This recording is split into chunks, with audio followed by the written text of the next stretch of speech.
Hey, what's going on, guys? Chronis Gaming back in another brand new video. In this video, I'm going to be bringing you guys top 10 things every player loves in Clash Royale. So without further ado, let's get started. So the very first thing on this list is getting a good chest, like a legendary chest or a super magical chest, the magical chest, or even a giant chest. So no matter what chest it is, you're like, yes, finally, I may get a legendary out of this. And then you're like, okay, I got a legendary out of this. But the fact that you get a magical chest quite often is quite amazing, and the super magical rate is like, drop rate is like super low. You have to do like 600 battles or something to actually get it, but when you do get it, you're like, yes! So it's just the best feeling ever, to be honest, when you get a good chest out of a free battle. Like, normally super magical chests are like 4,600 gems, normally it's like $50 to get, but no, you got it for free, so that's always a very good sign about Clash Royale. Your second thing on this list is getting a legendary out of a free chest, silver chest, or a golden chest. So I know this has happened to me twice. I think I've gotten a legendary once out of a free chest, twice out of crown chests, and once or twice out of silver chest. So you could tell, you can like say that I'm pretty lucky.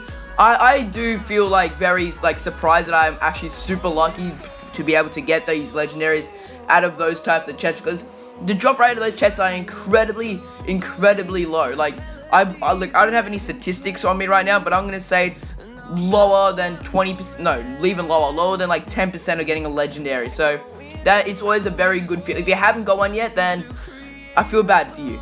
The third thing on this list is just winning in general. When you win a battle and you're like, okay, I win, sucked in, and you're like, yes, you know what? I feel so proud of myself that I won. And that means every time you win, you're getting closer to that next arena, or even that next, what's it called, league, or the next league. And that can go for Clash Royale and Clash of Clans. But for the fourth thing on this list, it is getting 10 out of 10 in clan chests. So clan chests are by far, like, they're not like they're not something to praise about, but there's something really good to get when you log on, because whether you contributed maybe like 50 crowns or you contributed like 3 crowns, just logging onto Clash Royale one morning or before you go to bed and you're like, oh, my clan got 10 wins and I didn't even do anything about it. Yes. And then you get, if you miraculously like somehow even get a legendary out of that, that would be pretty insane. So the fifth thing on this list is getting 10 plus wins in challenges. So I know how hard challenges are. Like they're not that hard, but grand challenges are incredibly hard for me, like especially for me because I'm bad. But even in classic challenges, I start one for no absolute reason. I'm like, I get to 3-0 and I'm like, oh, I really can't be bothered getting to 12 wins. So then I just lose 3 times in a row. So that's why I don't do classic challenges. It's so boring. So the sixth thing on this list is getting to Legendary Arena or even Hog Mountain. Hog Mountain was the old Legendary Arena, and I remember waking up one morning, I was like, okay, before I go to school, I can play 3 matches, and then I got to play. I actually got to play in Legendary in the Hog Mountain, and then I actually got it. I was so psyched. I told all my friends. They were a bit salty, but you know, I was the first one in my group to get to Hog Mountain, and the first one to get to Legendary Arena, and the first one to get to Bronze League. So you can say I'm bragging, but yeah, I'm bragging. So let's get on to the seventh thing, which is when you win by using a bad deck, or you're like testing out like a random deck. So for example, this Golem deck, I'm not a pro at Golem decks. That's why I'm on my second account, and I got the Golem 3 Musketeers. I would never use this on my main account because I suck with it. But when you win one, so for example, you make a random Hog Cycle deck. Like, I suck at making decks. I just copy, search up videos and stuff. That's how bad I am. But when you just like miraculously make up a deck by yourself and you win with it, and you're like, holy crap, this deck might be the best thing in the world. And then you play another game, then you lose. So that's kind of bad. That's like the bad side. That always happens to me. I remember once making a deck, and then bang, I win one. I was like, oh my god, I won 2. And I was like, yes. And then I lost 3 in a row, and I was like, okay, this deck sucks. So the 8th thing on this list is when you win against someone that's using like the Royal Giant, Elite Barbarians, and people who are watching.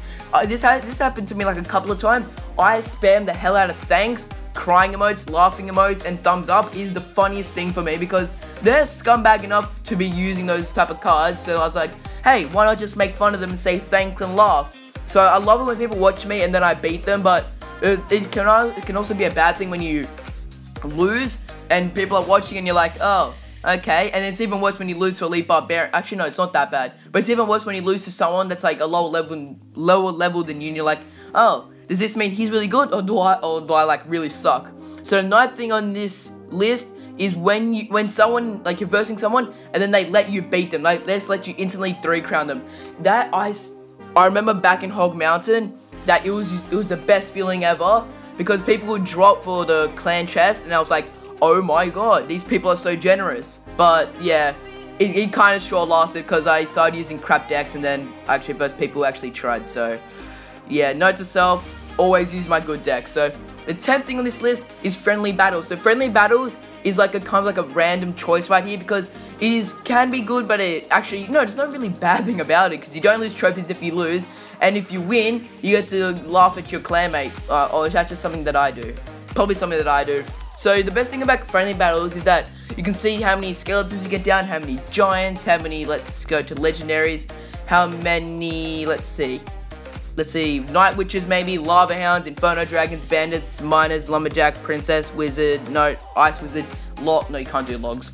And even like just random just troops in general. Like friendly battles are so good because you can test out your deck. So like I should have done a friendly battle with this deck to see if I won, but you know, I won anyway. But the only problem with friendly battles is that my goal would go from level 1 to level 4. And I see why this is like, this can make it fair, but it doesn't really test the pure strength of this deck, even though this deck is like the highest level card is level 6. Hell yeah. So this is top 10 things that every player loves in Clash Royale. Do you agree with this list? If you do, be sure to drop a like and also subscribe. But yeah, thank you guys so much for watching, and I'll see you guys later.